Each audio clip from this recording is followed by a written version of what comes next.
അസ്സലാമു അലൈക്കും വറഹ്മത്തുള്ളാഹി.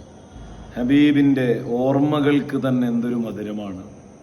ഏറ്റവും കൂടുതൽ മുത്ത് റസൂലുള്ളാഹി സ്വല്ലല്ലാഹി അലൈഹി വസല്ലമ തങ്ങളെ വർണ്ണിച്ചത് വിശുദ്ധമായ ഖുർആനാണ്, അല്ലാഹുവാണ്. അഊദു ബില്ലാഹി മിനശ് ശൈത്വാനിർ റജീം.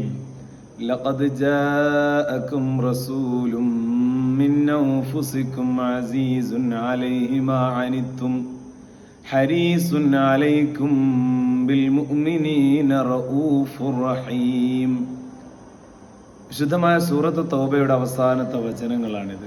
ലഖദ് ജാഅകും റസൂലും മിൻ അൻഫുസികും, നിങ്ങളുടെ ശരീരങ്ങളിൽ നിന്ന് തന്നെ നിങ്ങൾക്കൊരു പ്രവാചകൻ വന്നിരിക്കുന്നു. അസീസുൻ അലൈഹി മാ അനിത്തും ഹരീസുൻ അലൈക്കും, ഉമ്മത്തീങ്ങളോട് ആഗ്രഹമുള്ള അവിടുത്തെ സുന്ദരമായ സമുദായത്തെ വർണ്ണശബളിമയാർന്ന സ്വർഗീയ ആരാമത്തിലേക്ക് ആനയിക്കണമെന്ന് ആഗ്രഹമുള്ള ഉഗ്രപ്രതാപിയായ അസീസായ അള്ളാഹു പ്രയോഗിച്ച വാചകങ്ങൾ ഓരോന്നും റബ്ബിനെ വർണ്ണിക്കുന്നതിന് പ്രയോഗിക്കുന്ന വാചകങ്ങൾ ഹബീബിനെ വർണ്ണിക്കാൻ ഉപയോഗിക്കുകയാണ്.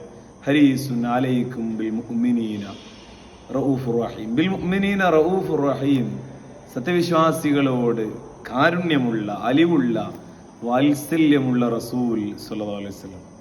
ഇത്ര വചനങ്ങളിലൂടെയാണ് ഹബീബിന്റെ മദ്ഹുകൾ വിശുദ്ധമായ ഖുർആൻ പറഞ്ഞിട്ടുള്ളത്.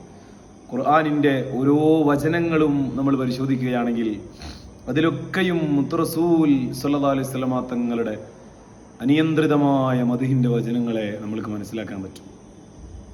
അതുകൊണ്ട് തന്നെയാണ് നമ്മളൊക്കെയും ഓതുന്ന വിശുദ്ധമായ ഖുർആൻ റസൂലുള്ളാഹി സ്വല്ലല്ലാഹു അലൈഹി വസല്ലം തങ്ങളുടെ നുബുവത്തിന് ശേഷമുള്ള 23 സംവത്സര കാലം കൊണ്ട് അല്ലാഹു സുബ്ഹാനഹു വ തആല ജിബ്രീൽ അലൈഹിസ്സലാം മുഖേന തീർത്തിട്ടുള്ളത്. ആ 23 സംവത്സര കാലം കൊണ്ട് പറഞ്ഞിട്ടുള്ള ഓരോ വചനങ്ങളും, ആ വചനങ്ങളിലുള്ള അർത്ഥ ഗാംഭീര്യവും അർത്ഥവ്യാപ്തിയും ആ വചനങ്ങളിലുള്ള മുഅ്ജിസത്തും എല്ലാം സമ്മേളിച്ചത് അള്ളാഹുവിന് ഏറ്റവും ഇഷ്ടപ്പെട്ട ഹബീബിലേക്കാണ്. അത്രത്തോളം അള്ളാഹു സ്നേഹിച്ച ഹബീബാണ് സ്വല്ലല്ലാഹു അലൈഹി വസല്ലം. നമുക്കും ഇഷ്ടപ്പെടാം, ആ ഇഷ്ടത്തിൻ്റെ സരണിയിൽ ചെന്നു ചേരാം. അള്ളാഹു അനുഗ്രഹിക്കട്ടെ. അസ്സലാമു അലൈക്കും.